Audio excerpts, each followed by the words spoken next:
তো এখন আমি আপনাকে স্টিমারের ব্যবহার বলছি। স্টিমার আমরা তেল মালিশের পরে বা স্পা করার পরে ব্যবহার করতে পারি। এটি প্রোডাক্টকে গভীরভাবে প্রবেশ করানোর কাজ করে। যখনই আপনি স্টিম দেন তখন আমাদের একটি স্টিমার থাকে। এটিকে আমরা ফুড স্টিমারও বলি। স্টিমার, আমাদের স্টিমারটি আমরা প্লাগ ইন করে চালু করেছি। অনেক স্টিমারে টাইমার থাকে, তাই আপনি সেটি দেখতে পারেন। আপনি টাইমার এতে দেখতে পারেন। আপনি টাইমার যত সময়ের জন্য লাগাতে চান, 5 মিনিটের জন্য, 10 মিনিটের জন্য, 15 মিনিটের জন্য লাগাতে পারেন। আর যদি কোনো টাইমার ফাংশন না থাকে, তাহলে আপনি আপনার মোবাইল বা ঘড়ি থেকে সময় নোট করতে পারেন। তাহলে এভাবেই করি। সাথে সাথে আমি আপনাকে আরেকটি জিনিসও জানিয়ে দিচ্ছি যে এতে আমরা পানি ব্যবহার করি। পানিটা এতে ঢালতে হয় এবং পানিটা আমরা যেটা ঢালি সেটা অনেক স্টিমারে নিচের দিক থেকে হয় এবং অনেক স্টিমারে উপরের দিক থেকেও হয়। তো এখন আমি আপনাকে প্রক্রিয়াটি দেখিয়ে দিচ্ছি। স্টিমারে পানি দিন। আপনাকে দেখাতে চাই যে আপনি আপনার প্লাগটি লাগাবেন না। এটি পানি ঢালার পর প্লাগ ইন করতে হবে।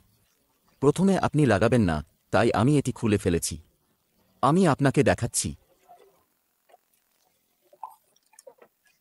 এখন আপনি দেখতে পারেন যে আপনাকে এর জল স্তরের দিকেও খেয়াল রাখতে হবে যে পানির স্তরটি সর্বাধিক এই যে লাইনটি আপনি দেখতে পাচ্ছেন এখানে পর্যন্ত হওয়া উচিত এবং অনেক স্টিমারে নিচের দিকে একটি বাটি থাকে, জল বাটি, তাতেও অনেক সময় একটি লাইন থাকে বা একটি লাল লাইন থাকে।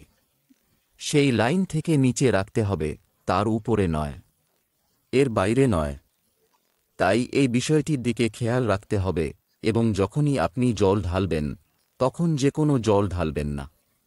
নিশ্চিত করুন যে আপনি শুধুমাত্র ডিজিটাল জলই ঢালছেন। এর কারণ কি হয়?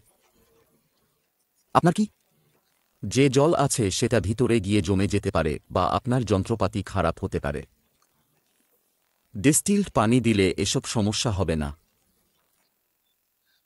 ডিস্টিলড পানি আপনি যে কোনো হার্ডওয়্যার দোকান থেকে পেতে পারেন অথবা যেখানে ব্যাটারি সরবরাহ করা হয় সেখানেও পাওয়া যায়। তাই আপনি নিকটস্থ ব্যাটারি দোকান বা হার্ডওয়্যার দোকান থেকে ডিস্টিলড পানি সংগ্রহ করতে পারেন। এইভাবে আপনাকে ব্যাটারির জন্য প্রয়োজনীয় পানি পূরণ করতে হবে। আমাদের এখনই এতে আরও পানি যোগ করার প্রয়োজন নেই।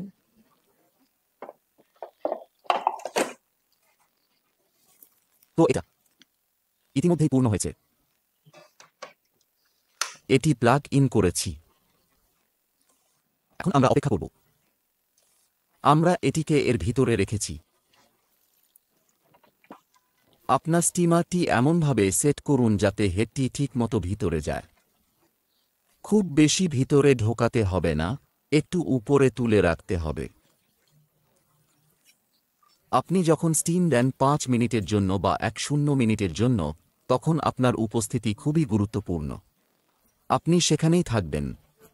কখনো কখনো এমনও হতে পারে যে আপনার হট ওয়াটার ড্রিপ ড্রপ করতে শুরু করে এবং আপনার মুখে বা আপনার ক্লায়েন্টের পোশাকে পড়তে পারে।